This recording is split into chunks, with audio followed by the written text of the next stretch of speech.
Assalamualaikum warahmatullahi wabarakatuh. Selamat bergabung kembali dalam pembelajaran sejarah peminatan kelas 11 semester genap. Pada kesempatan ini kita akan mempelajari tentang masa pendudukan Jepang di Indonesia. Saya berharap anak-anak kelas 11 IPS tetap semangat dengan pembelajaran daring yang dilakukan. Masa pendudukan Jepang di Indonesia. Kedatangan Jepang ke Indonesia bersamaan dengan terjadinya Perang Asia Timur Raya. Apa itu Perang Asia Timur Raya? Perang antara Jepang melawan sekutu. Dalam Perang Asia Timur Raya ini terjadi satu peristiwa yang sangat terkenal, yaitu serangan Jepang terhadap pangkalan Angkatan Laut Amerika di Pearl Harbor pada tanggal 7 Desember 1941. Bahkan peristiwa Pearl Harbor ini diabadikan dalam sebuah film. Kalau Anda yang penyuka film-film sejarah pasti pernah melihat peristiwa Pearl Harbor. Bagaimana tentara Jepang, terutama angkatan udaranya, membombardir pangkalan angkatan laut milik Amerika di Pearl Harbor. Peristiwa ini terjadi, saya ulangi, tanggal 7 Desember 1941. Sekaligus peristiwa Pearl Harbor ini merupakan awal pecahnya Perang Asia Timur Raya. Berikut adalah peta dari penyerangan Jepang. Ini adalah Jepang datang ke Asia melalui 3 jalur. Yang pertama adalah jalur Pasifik, yang kedua adalah jalur Filipina, dan yang ketiga adalah jalur Melayu. Jalur Pasifik ini nanti diperlihatkan dengan garis putus-putus yang berwarna merah. Kemudian jalur Filipina digambarkan dengan jalur putus-putus yang berwarna hitam, dan yang terakhir adalah jalur Melayu, nanti digambarkan dengan garis biru putus-putus. Kesemuanya 3 jalur ini bertujuan untuk menguasai negara-negara di Asia Pasifik. Selanjutnya, bagaimana masuknya Jepang ke Indonesia? Setelah berhasil menghancurkan pangkalan Angkatan Laut Amerika di Pearl Harbor, Jepang kemudian melakukan ekspansi atau serangan ke negara-negara lain, khususnya di kawasan Asia Pasifik, termasuk ke Indonesia. Serangan dilakukan secara insidental atau serentak dengan kekuatan militer yang sangat besar. Ini adalah gambar bendera dari Jepang, yaitu bendera Hinomaru. Selanjutnya, proses masuknya Jepang ke Indonesia. Pertama kali Jepang datang ke Indonesia itu ke Kalimantan Timur, yaitu di Tarakan, pada tanggal tepatnya 10 Januari 1942.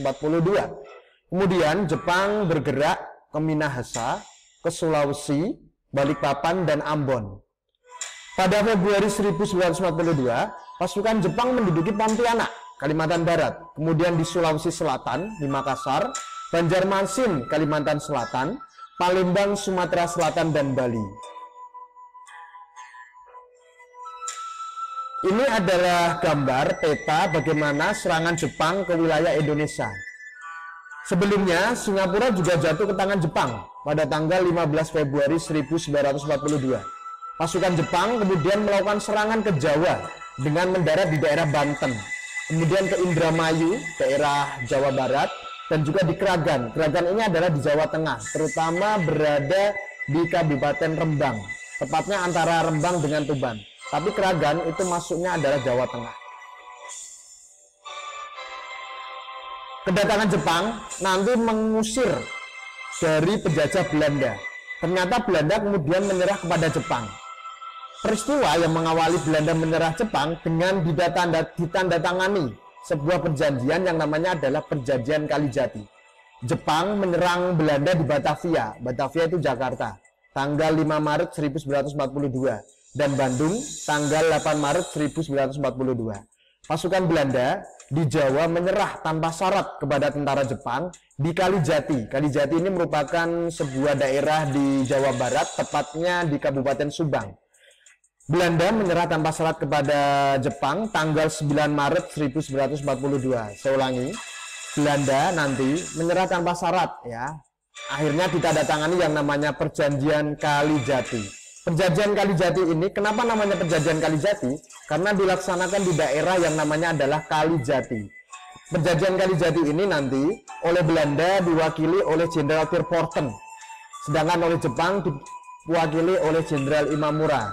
Kami ulangi, untuk Belanda yang mewakili adalah Jenderal Thirpoorten, sedangkan Jepang adalah Jenderal Imamura. Ketika Jepang datang ke Indonesia, Jepang itu melaksanakan propaganda yang nanti bertujuan untuk memikat hati rakyat Indonesia. Bagaimana caranya? Kemudian Jepang membentuk organisasi-organisasi agar dapat melakukan propaganda dan mendapatkan simpati dari rakyat Indonesia. Organisasi-organisasi yang didirikan Jepang yang pertama adalah Gerakan 3A. Gerakan 3A ini dimaksudkan untuk meraih simpati rakyat Indonesia bahwa Jepang datang untuk membebaskan Indonesia. Adapun semboyan dari Gerakan 3A yang pertama, Nippon Cahaya Asia. 2, Nippon Pelindung Asia. Dan 3, Nippon Pemimpin Asia. Nippon artinya itu adalah Jepang. Ini adalah gambar simbol bagaimana Gerakan 3A. Di situ digambarkan bagaimana ini adalah gambar bendera Hinomaru merah. Kemudian ini adalah semboyan 3A. Nippon Cahaya Asia, Nippon Pelindung Asia, dan Nippon Pemimpin Asia. Apa sih tujuan Gerakan 3A? Yang pertama, tujuan Gerakan 3A ternyata 1, menghimpun bangsa Indonesia untuk mengabdi kepada kepentingan Jepang. Yang kedua, mempropagandakan kemenangan Jepang. Bagaimana nanti rakyat Indonesia agar ikut serta dalam Perang Asia Timur Raya, membantu Jepang dalam melawan sekutu. Dan yang ketiga, menanamkan anti barat terutama Belanda, Inggris, dan Amerika Serikat. Kami ulangi, tujuan Gerakan 3A. 1, menghimpun bangsa Indonesia untuk mengabdi kepada kepentingan Jepang agar nanti rakyat Indonesia memberikan simpati kepada tentara Jepang. Yang kedua, mempropagandakan kemenangan Jepang agar nanti rakyat Indonesia membantu Jepang dalam Perang Asia Timur Raya. Dan yang ketiga, menanamkan anti barat terutama Belanda, Inggris, dan Amerika Serikat. Selanjutnya, organisasi yang kedua adalah PUTRA. PUTRA itu apa? PUTRA adalah sebuah akronim atau singkatan dan merupakan kepanjangan dari Pusat Tenaga Rakyat. PUTRA ini dibentuk tanggal 1 Maret 1943. Kami ulangi, PUTRA ini nanti dibentuk tanggal 1 Maret 1943 untuk menggantikan Gerakan 3A yang sebelumnya didirikan oleh Jepang. PUTRA ini didirikan oleh 4 serangkai. Ada sebuah jembatan keledai, yaitu 4 serangkai ini adalah Manohara.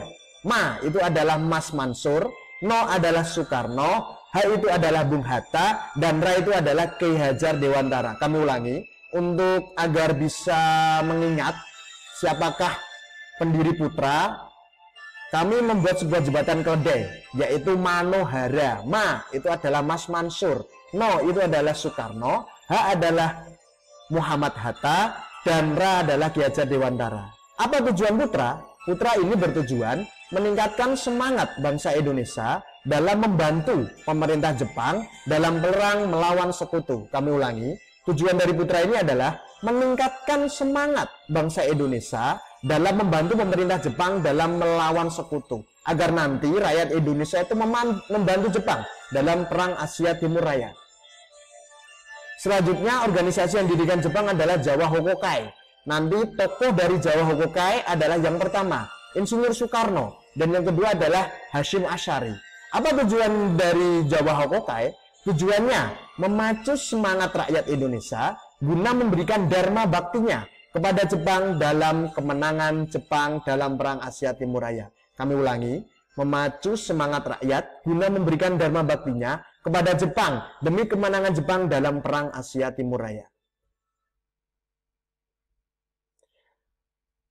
Selanjutnya, bagaimana bentuk-bentuk propaganda Jepang? Nanti Jepang itu datang ke Indonesia dengan mengaku sebagai saudara tuanya, sedangkan bangsa Indonesia adalah saudara mudanya.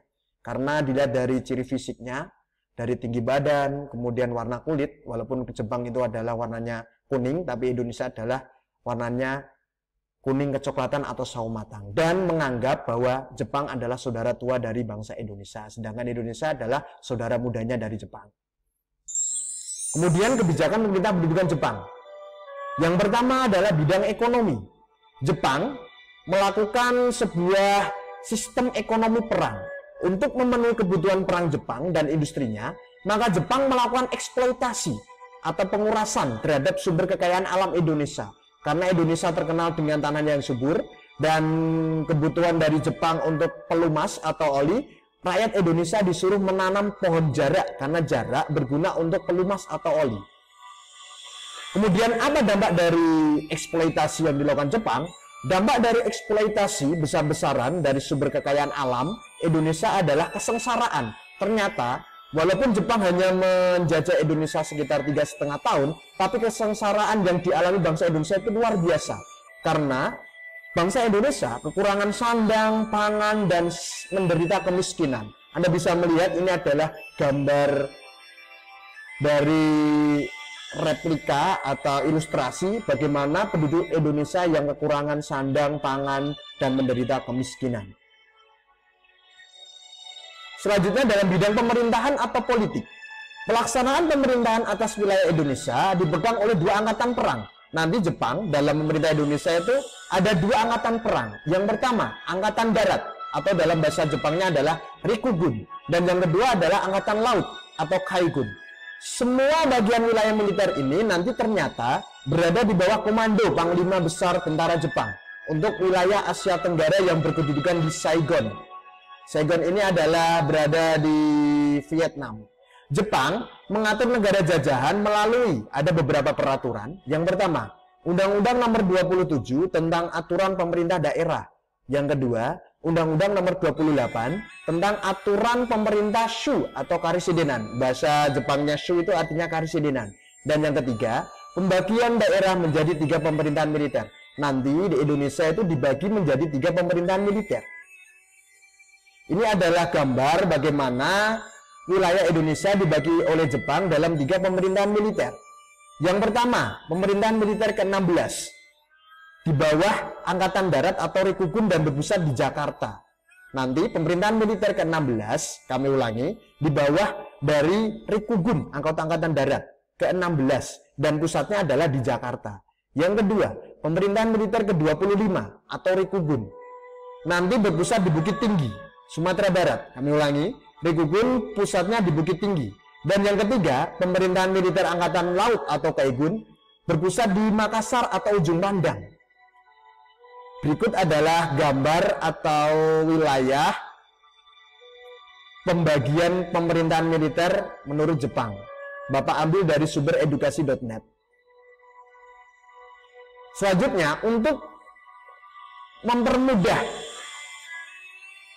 daripada Jepang untuk mengatur bangsa Indonesia, ternyata Jepang membagi wilayah Indonesia menjadi lebih kecil. Kalau kita analisis, ternyata kalau sekarang ada rukun tetangga, ada rukun warga, ada desa, ada kecamatan, itu adalah peninggalan dari Jepang. Jepang ternyata untuk mempermudah konsolidasi ke daerah-daerah, Jepang membuat sebuah aturan. Yang pertama, daerah Shu Karisidenan. Nanti daerah Shu Karisidenan ini membawai SC atau kota praja dan juga ken atau kabupaten dalam bahasa Jepangnya. Kemudian gun, kawedanan. Nah, di bawah gun ada son. Son ini adalah kecamatan. Kemudian di bawah son ada desa atau kelurahan. Dan di bawahku adalah ada aza atau dusun, dan yang terakhir adalah gumi atau dikenal dengan tonari gumi. Di kota sendiri ada pemerintahan kota, yaitu namanya shi. Di bawah shi ada sucokan. Dan di bawah sucokan ada tokubetsushi. Di bawah Tokubetsushi ada shi atau cho, dan di bawah cho ada bunken. Ini adalah gambar bagaimana Jepang menjadi beberapa wilayah menjadi lebih kecil. Untuk mengatasi kekurangan pegawai, pemerintah Jepang memberi kesempatan kepada bangsa Indonesia untuk menduduki beberapa jabatan dalam pemerintahan Jepang dan menjalankan roda pemerintahan.